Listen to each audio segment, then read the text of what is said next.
Hi, and we're looking at Piano Method Level 1B on page 18. And this is working on key signatures. So we've seen sharps and flats, but usually the ones we've seen have just been printed in the body of the music. The key signatures are sharps or flats at the beginning, right, before you even have your time signature. Right, so it says the sharps or flats at the beginning of each piece, and staff identify the key signature. The key signature tells you which notes are to be played sharped or flatted throughout the piece. So in this case, we have here an F sharp. And this is global. This means all the measures and all the different possible Fs will be sharped, right? So that's an F sharp in the right hand, F sharp in the left hand, right? So both hands, as you're looking across, so in the right hand, it's not this F. If you look over here, like that F, that is sharped. Any Fs in any measures throughout the whole piece, both hands. So back up here, the exception for this is C major, which has no sharps or flats.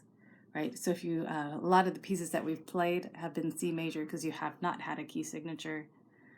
The key of G major has the one sharp like this, F sharp.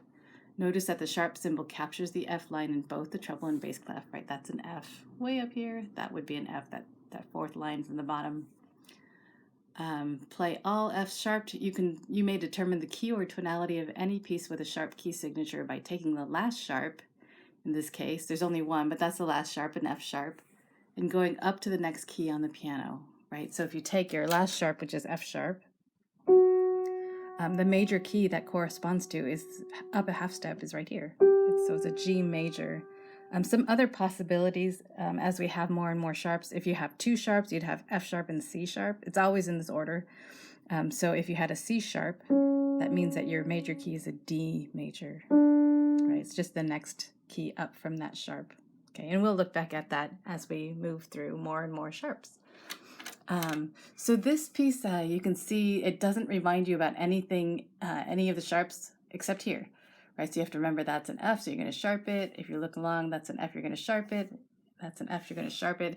So it's just remembering. The temptation is to circle them, but don't do that. The idea is to remember that sharp, and as you play, listen for it and anticipate it. They say this piece is in middle C position. Right, I'm going to stick this up here so you can see this. Right, so middle C, you've got both your thumbs on middle C, right? They're just sharing, just like this.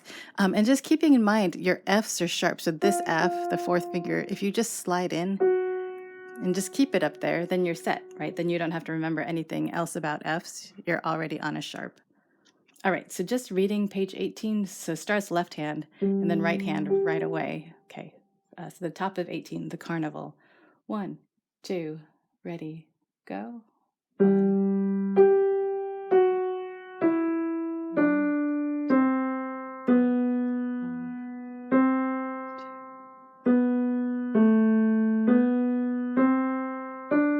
second line. 1.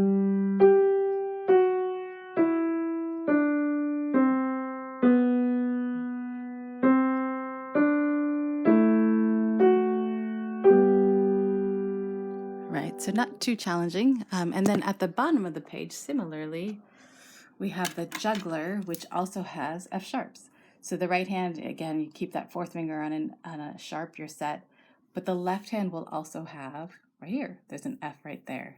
And that's your pinky. So as you play through this, there's staccatos, right?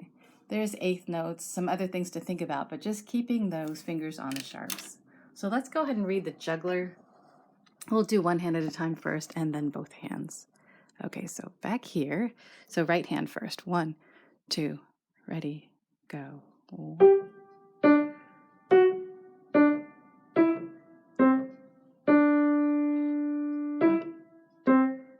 Stronger. 4, 1, 2, 3, 4. Last line. 3,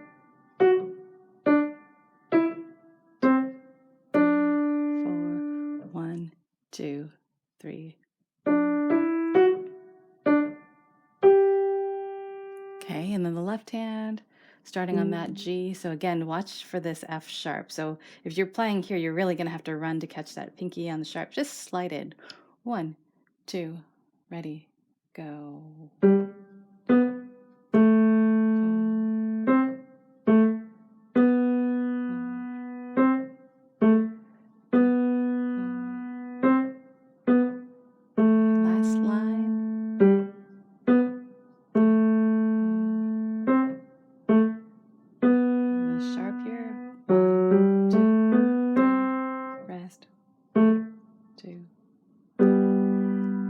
All right, and then both hands together. 1, 2, ready, go.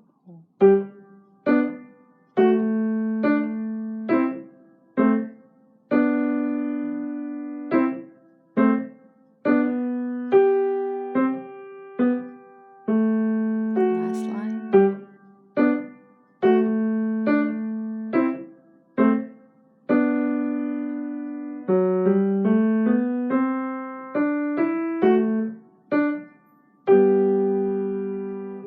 All right, have fun with that.